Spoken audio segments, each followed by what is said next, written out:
Video games. It's more likely than you think. Bloop boop boo. Bloop doop doo. Bloop doop da boo. I'm Michael. I'm Erica. Today we're going to chat about video games from 1993. First off, new home consoles. It's the FM Towns Marty. I have my notes on my phone. So this is a Japan-only console. This was not released anywhere else. Oh. It's the first 32-bit console, though. This means that this is the beginning of the fifth console generation. The third generation was the NES. Fourth was the SNES. Fifth, the Nintendo 64 fits into, but Nintendo's almost always at the end of each generation.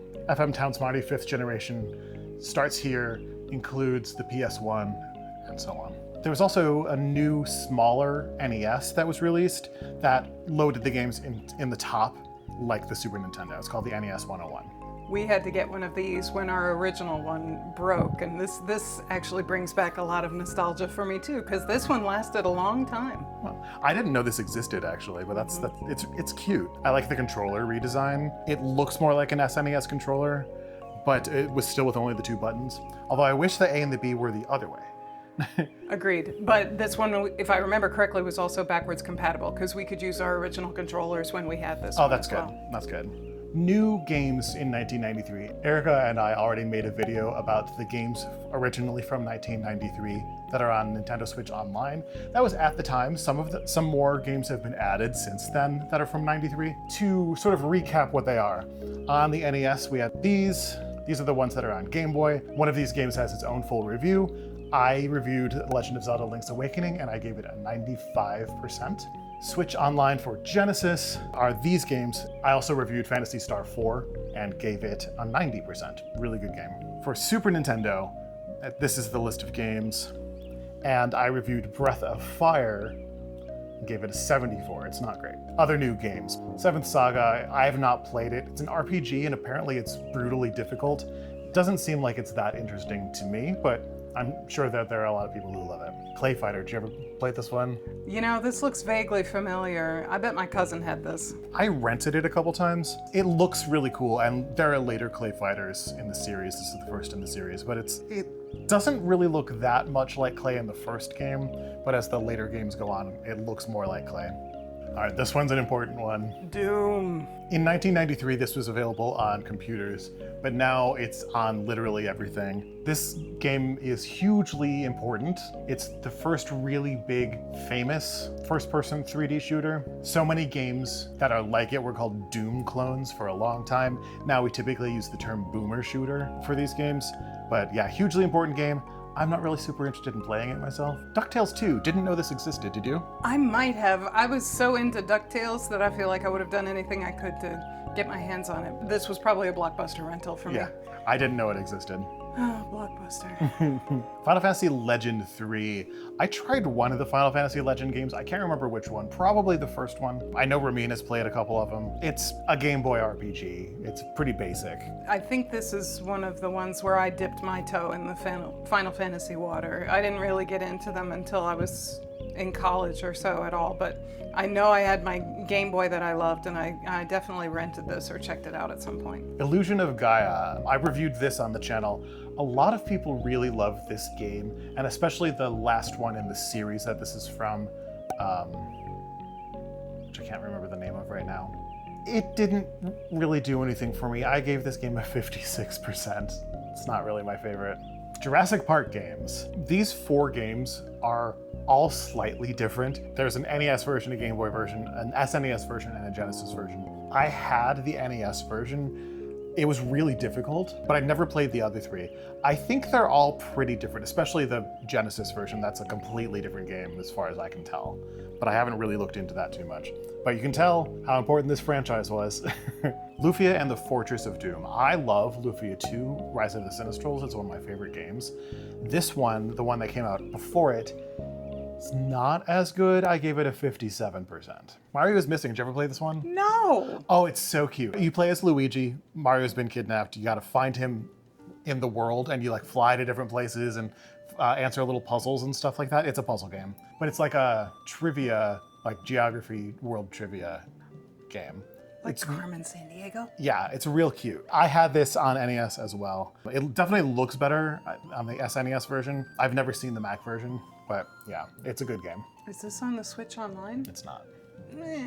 Mega Man 6 on NES. Mega Man X. Now, this is now available on Switch Online. It wasn't when we did our video on the Switch games, but it's on there now.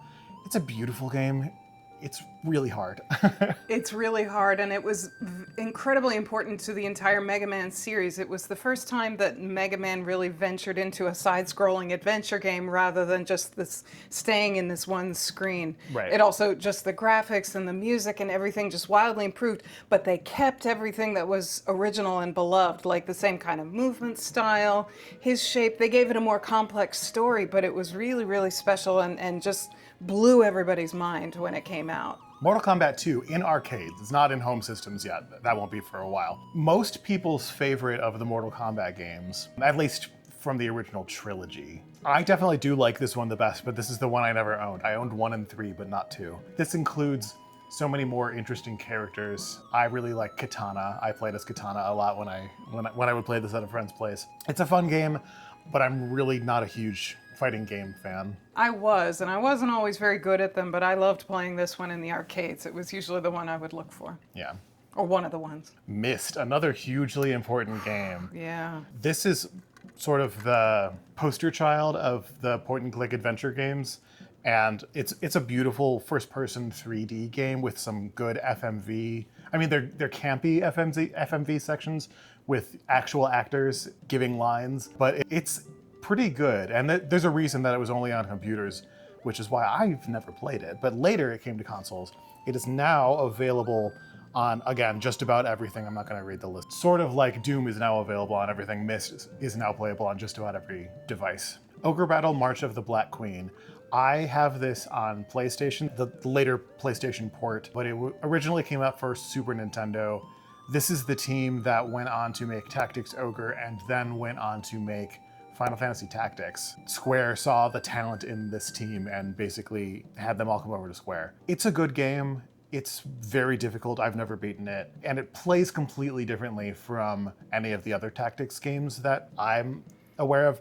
The only other one that I know that plays like Ogre Battle is Ogre Battle 64, which I also have. Instead of controlling individual characters, you loosely control units of up to 6 characters, I think. And you send the units, like you go to this town, you go to that town, and then when they get in fights, you don't control them.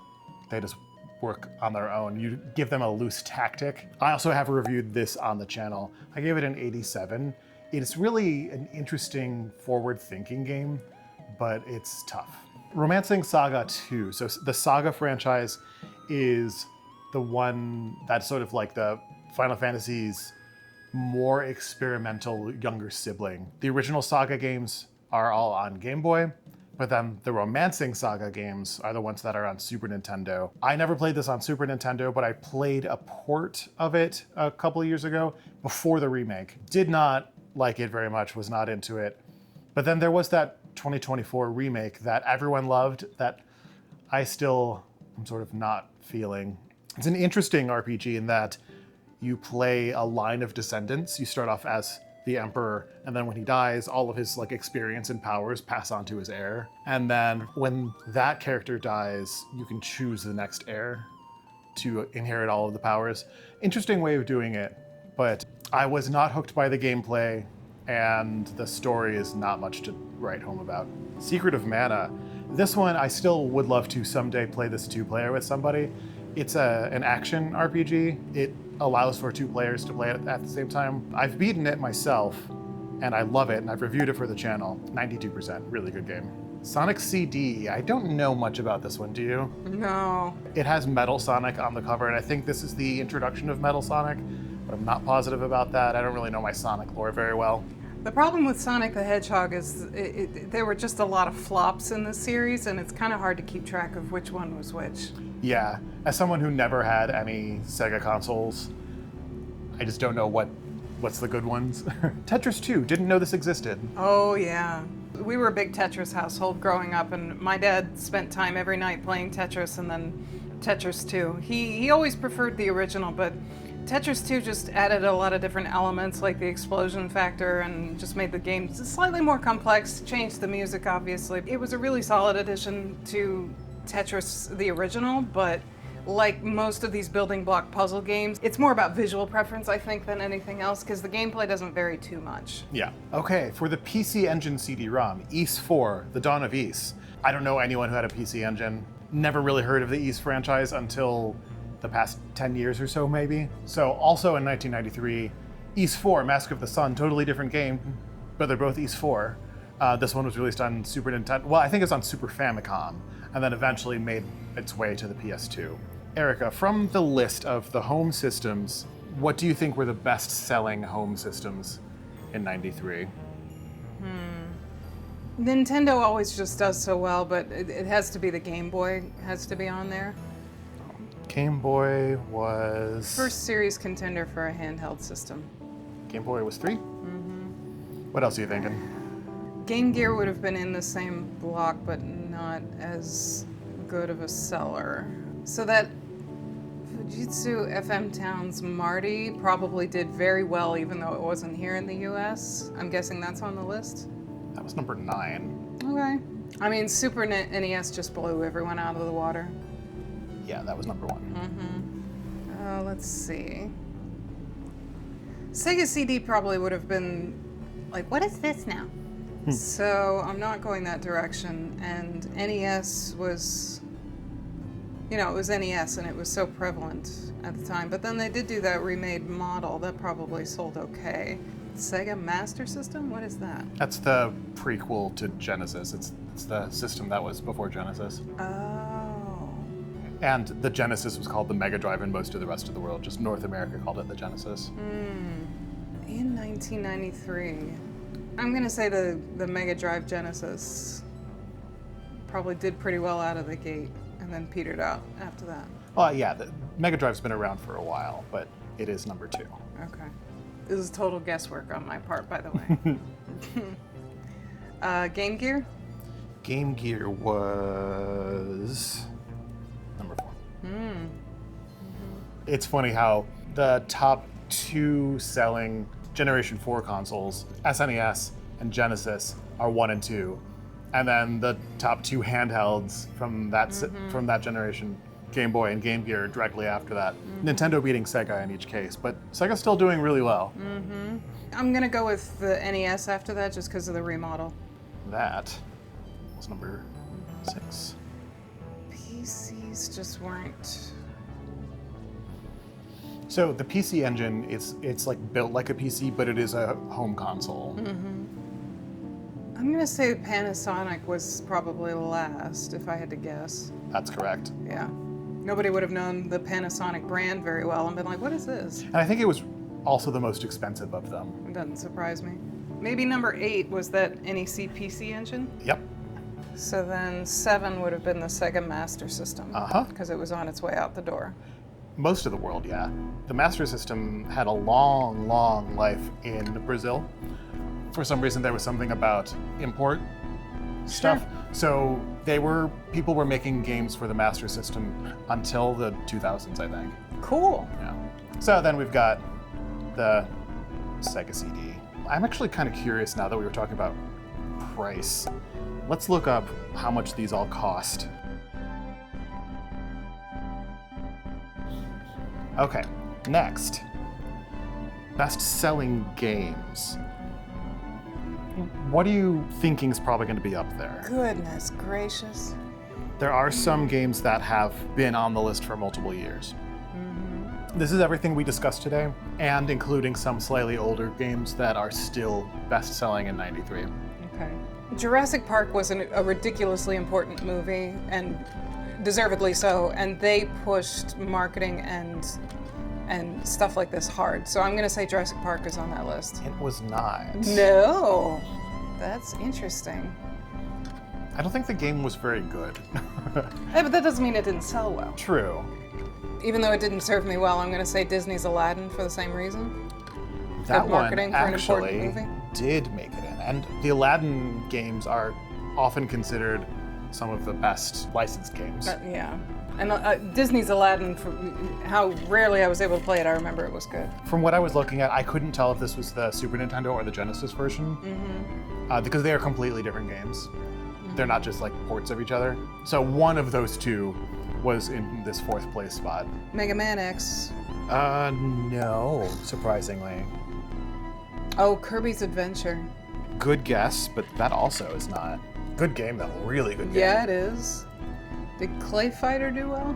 No. Well enough to get lots of sequels, but not to be the top 10 best-selling. I know Super Mario Kart had been out a while, but it was wildly popular. That is on the list. What about Lufia and the Fortress of Doom? No. Think about franchises. Things that have been around for a while and are still around. Well, and if the Sega CD was selling well, Sonic CD would have been right along with it. Actually, not in this case. Mario is missing? Nope, that's an educational game. Those don't usually sell as well. Oh. Franchises. Mortal Kombat 2? Not 2, because that just came out, and it's not a home game yet. It's not on home systems yet. Oh. So that was sort of a trick question there. Boo! But did Mortal Kombat? Yes. Okay. Oh, Star Fox was doing good. Mm-hmm. Great game. I don't love the original as much, but when we get to Star Fox 64, then I'm in love. Link's Awakening? No, and I'm surprised. Yeah, me too. There's one of these you will never in a million years guess. Actually, never mind, 2 of them. Number 9 was this Dragon Ball Z game. It sold so well in Japan. I don't think it came out in the US. I don't think Dragon Ball was in the US yet. Because if it had, that would have been popular for us in middle school, and it wasn't. Dragon Ball Z was after our time. Did I miss it? I did. So you couldn't have gotten this one. Oh, look at this. A game I don't really like, but it sold really well. Number 7, All-Stars. Super Mario All-Stars. Yeah. It became the pack-in game for Super Nintendo. So if you had a Super Nintendo, you had this game. See, that's why I thought about Sonic CD. I don't think many people had Sega CD. So Yeah. Yeah, people weren't exactly clamoring after that one. No, because it's sort of unclear whether it's a new console or just an addition to the Genesis, because it is an addition to the Genesis. Okay, number 6, Secret of Mana. I was surprised that did this well, but it's a beautiful game. One of my favorite game soundtracks. Oh, I just realized that there's another one that's not on here, probably because I thought that it was. Because in 5th place, this is the one that I was sure you wouldn't get. The first Dragon Ball Z Super Butoden game. But number 1, Street Fighter 2. Yeah, I should have guessed that too. Next. These are all the games that I put for votes to our YouTube channel. I picked random groups of 4 and had everyone vote on which game was their favorite. I would like you to pick 2 games. One that is your favorite, that you're rooting for, and one that you think that our audience might have voted for. Okay. It's like trying to choose a favorite cousin or something. Or you can pick a few that you're rooting for, or that you think our audience might vote for. Okay. The 2 that I'm rooting for personally are Mega Man X and Super Mario Kart. But I have a feeling that RPGs might be a little bit more prevalent for our audience, so I'm gonna say Myst, because it had the best music. Okay, so this is what made it to the next round. Dang. Okay, so now repick. Now what are you rooting for? Okay. I'm rooting for Kirby's Adventure, and I'm thinking it's either that one or Link's Awakening. Okay. Next round, the winners are Link's Awakening, Ogre Battle, Phantasy Star 4. Okay. It's gonna be Link's Awakening. Yep. That was the audience voted favorite game of 1993. So there's one more set of these from 1993. I did this with albums too. So all the voting's closed for that, but you can take a look at how things are going on the channel if you feel like it. And I will soon be starting voting for movies from 1994. We already did TV shows from 1994 on the channel as well. What sort of trends are you spotting? What are your overall observations about video games from 1993? Well, I like some of the experimentation that's starting to come out around this time, not just with the many various systems and their advances, but just kind of a little bit more broadness in the games in general. And every year we also see a little bit more of an inclusivity with reaching out to women, of people of more ages, and you starting to see more racial variation and just overall appearance in characters. They're really trying to lead the way in terms of it can't just all be about white guys all the time. Yeah. Games like Myst, I think, are really interesting, and I'm glad that we had that advancement, that moving forward with that. We see the birth of a few franchises like Lufia and Breath of Fire. Even though the first outing of these two games I don't love, there are other games in both of these series that I do love. And there's plenty of franchises that start with one that's not so great. The good thing is they get greenlit to do another one, and then it's like, oh wow, this is amazing. Yeah. Cool experiments with things like Ogre Battle. The music in Secret of Mana is really impressive. Like, it's one of those games that, like, how did you get that on the Super Nintendo? Like, how did that sound happen? There's some really cool stuff. Yeah, music is another thing that's becoming more important in these games. And the advent of finally, having more computer-based, PC-based systems is allowing for more data to just allow the music and the graphics to improve overall, and people are getting more creative with it. Yeah, and since we're now inching into the 5th generation of consoles, it's interesting to see what's going to continue to get better in both graphics and music.